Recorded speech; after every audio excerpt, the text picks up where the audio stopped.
What's going on? It's Jason Heath, and I want to talk to you about something I've struggled with for years and years and decades, really, which is consistently practicing. Ever since I got to college, I have had a hard time doing that, and it's gotten worse and worse over the years. I think back to when I was in high school and just experiencing the bass and experiencing all these pieces for the first time. There was this excitement of discovery that I had all the time. A new piece, or I figured out a new technique, and I wasn't thinking about career and trying to tie every single thing I was doing to what I was going to try to do in the future. I wasn't thinking career, I was just thinking enjoyment, and I was thinking discovery, and I was having a good time getting better in the process. So I get to music school and I start to realize that I need to figure out how to make a living, and I started to put a lot of pressure on myself in that practice time. And there was an urgency that kind of came into my practicing that I didn't have before. So now when I pulled out the bass, I was thinking, oh, am I going to make it? Am I going to be good enough if I do everything right? Is there any way I can move forward in an audition and possibly be able to pay the bills and pay back what this college is costing and all that? Ugh. It's a lot of pressure. And it's pressure that all musicians, particularly those that are going through music school, expensive music school, and are looking for a coveted symphony orchestra job like I was doing, which there are very few of, I was putting this pressure on myself, and I was getting out there and auditioning, and I just associated practicing with auditioning. And I got into kind of a spiral where I wasn't getting any better. And in fact, I was getting worse. I was doing okay at auditions right when I got out of college, and then it just got worse and worse. And part of that, I think, is because I got into a full-time kind of freelancing career. I was driving around constantly. I was teaching constantly. I wasn't taking the time to practice. And really, I wasn't making the time to practice. It had slid down from priority number 1 to maybe priority number 2 to number 5 to who knows. And before I knew it, I was a real occasional practicer. That's not a recipe for moving ahead on your instrument. And also, I had all these negative associations with playing the bass, or just these pressure associations. I was putting all this pressure on myself, and I was thinking about failures of the past, not small gains and achievements, but the failures, and my self-image and self-worth was all tied up into this. And I decided to quit auditioning. And when I did that, I also basically decided I'm just not going to practice unless I feel like it, which I didn't feel like it very often. So I went into a long period of well over a decade where I basically didn't play the bass outside of having to.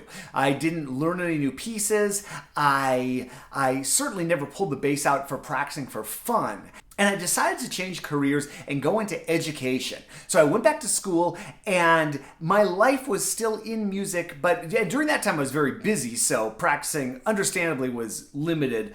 But after I got through school, I still didn't find myself pulling out the bass and practicing. It was really weird.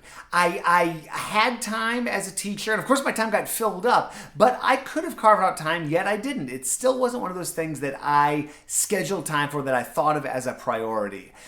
I decided to get out of teaching and move to California with my wife. She got a great opportunity, so here I am in California, moved here a few years ago, and still I didn't schedule out time for practicing. I had all the time in the world, and I seemed to just not want to practice. It wasn't something that excited me and motivated me. And even though I was getting ready for some recitals and preparing for some things, I just didn't find myself practicing or wanting to practice or being motivated to practice. It wasn't until the middle of the summer 2018 that I discovered this super cool app called Modacity. And I don't know whether it was the app or the vibe and the air in San Francisco or what, but I all of a sudden got motivated to practice. And it started off small. I was just practicing a few minutes here and there, no big deal, but I started to feel myself getting better. I started to get into the groove of practicing, and it became a habit that I do every day, just like brushing my teeth or working out or everything. Before I knew it, a few weeks in, and especially a few months in, I found myself practicing all the time, and I found myself getting better at my bass, my instrument, which was incredible,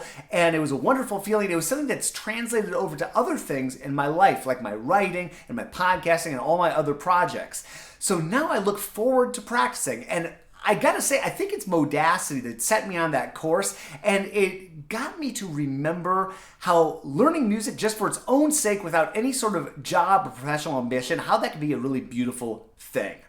A few takeaways from this year of steady practice. It's better to practice a little every day than one big chunk once a week. I think that is a lesson that you can pull from working out or from doing any activity, but a little bit consistently is really good. Also, scheduling out my practice time ahead of time. Modacity is great for that. So I make a list of things to practice, and even if I don't feel like pulling my bass out of my case, which is often the case at the end of a day, I do it, and I just have to press start on my playlist. I go through, I practice, and I end up practicing more than I think I'm going to typically. Also, just the gains, feeling myself get better, get faster, get more in tune, more musically sophisticated, and learning new pieces. That has been such a great motivation. This is just a quick video about my experiences practicing consistently. First time in a long time, folks. If you like this video, I'd love it if you subscribe. More to come. We'll see you soon.